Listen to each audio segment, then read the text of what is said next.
Yo interpreto que la solución de Rafa al problema de Ricardo es del mismo tipo.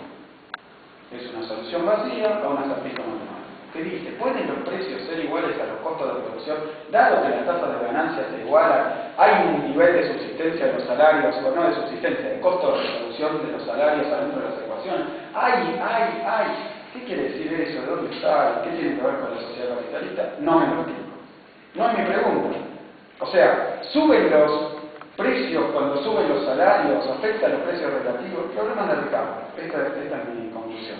Problema de Ricardo, en términos ricardianos, puramente cuantitativos, que seguramente hay un sistema de ecuaciones ingenioso que lo resuelve. Para mí la teoría de Rafa es una teoría de costo de producción con ganancias que salen, no vaya a saber dónde, con una parte del salario que sale de ese supuesto excedente fuera de lo que paga los salarios de subsistencia o de reproducción, que tampoco se explica por qué es así, que es además el viejo salario de la ley de hierro de los salarios, solo que metido dentro de todas las ecuaciones. O sea, el salario en mercancías que alcanza para reproducir a los obreros. Esa teoría de los salarios estaba abandonada hace un montón de tiempo. Reaparece acá. Con un componente adicional,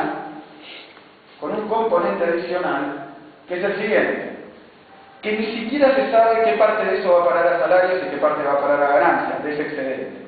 Lo cual uno podría decir, esto es declarar que uno no tiene una teoría de la ganancia y no tiene una teoría del salario. Pero no, eso se convierte en una virtud, porque entonces una de esas dos variables es exógena, no se sabe cuál, y una vez que está determinada una, parece el numerario de barras, queda determinada la otra. ¿Qué se explica de la economía?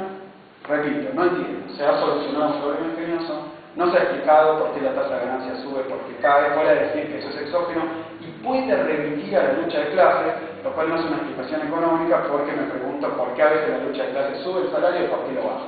Si esa es una determinación política, yo creo que eso es lo que trataron de rechazar todos los economistas anteriores, dando una explicación económica del salario y de la ganancia, no una política, porque si uno va a la explicación política, no es de almacenero, es de puntero.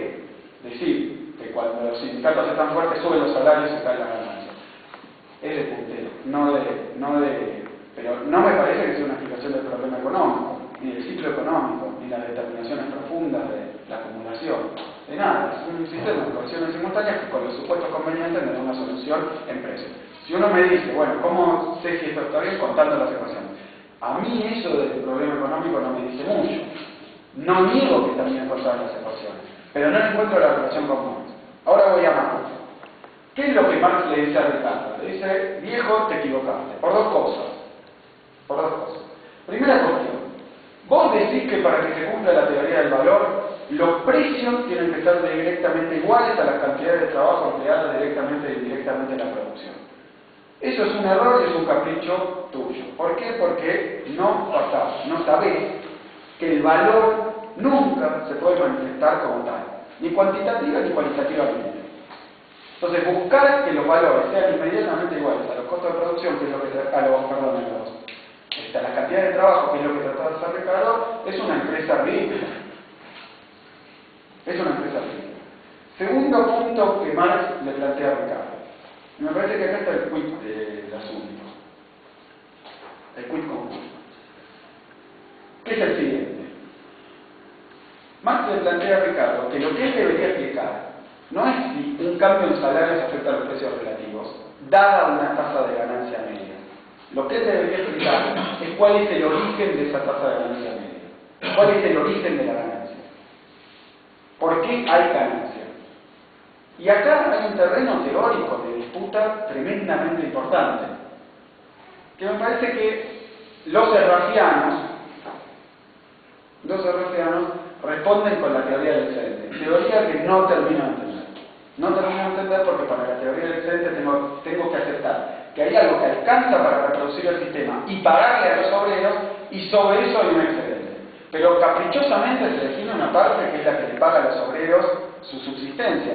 No entiendo cómo se determina. Es volver a Malthus, para mí.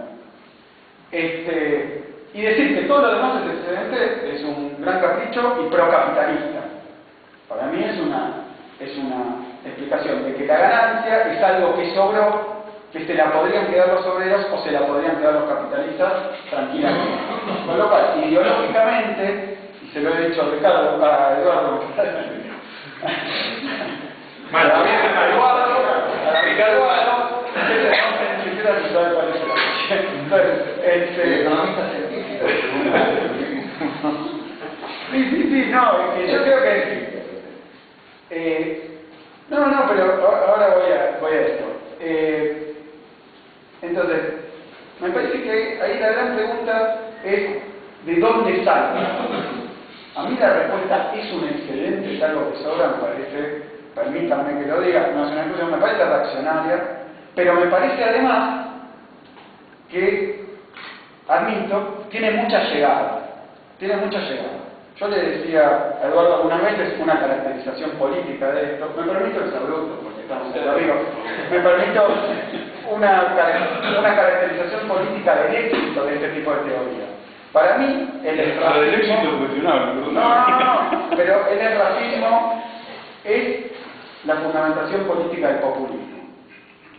Y explico por qué. ¿Por qué? Porque esta idea de que hay una masa de recursos dando vueltas, que se la pueden apropiar los trabajadores, si ponen nada, o los capitalistas, si uno se duerme, me parece que es lo que piensa en Argentina el peronismo, cuando habla de 50 y 50, en toda Latinoamérica el populismo.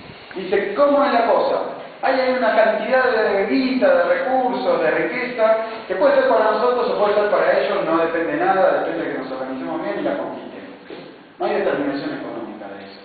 Eso para mí, esa torta, es el excedente que aparece en el sistema raciano, lo cual para mí no tiene ninguna fundamentación teórica, no explica dónde sale, no explica si tiene que estar, estos ejercicios de la tasa de ganancia cero que hace el propio Rafa, qué sé yo qué quiere decir. Realmente no, como no hay teoría de la ganancia, yo ahí estoy con un sistema de ecuaciones, le puede haber cualquier cosa, dado un valor de las variables, y eso es lo que yo leo cuando leo Rafa. ¿Qué es lo que leo cuando leo a Marx? Leo, lo voy a decir porque hay muchos entendidos y no tengo que exponerlo, leo que en Ricardo no hay una teoría de la forma del valor, pero no hablando de una cosa metafísica, sino directamente hablando del siguiente problema. Si la fuente del valor es la actividad humana, y solo la actividad humana, y no las máquinas, entonces yo tengo que explicar por qué los precios no reflejan directamente el trabajo. La respuesta de eso es que los precios nunca pueden reflejar directamente el trabajo, porque el trabajo es una sustancia social, lo que está encarnado en la mercancía. No es una determinación técnica, sino una sustancia social, y esa sustancia social no puede cobrar la forma evidente del precio. Entonces, el precio es algo distinto del valor.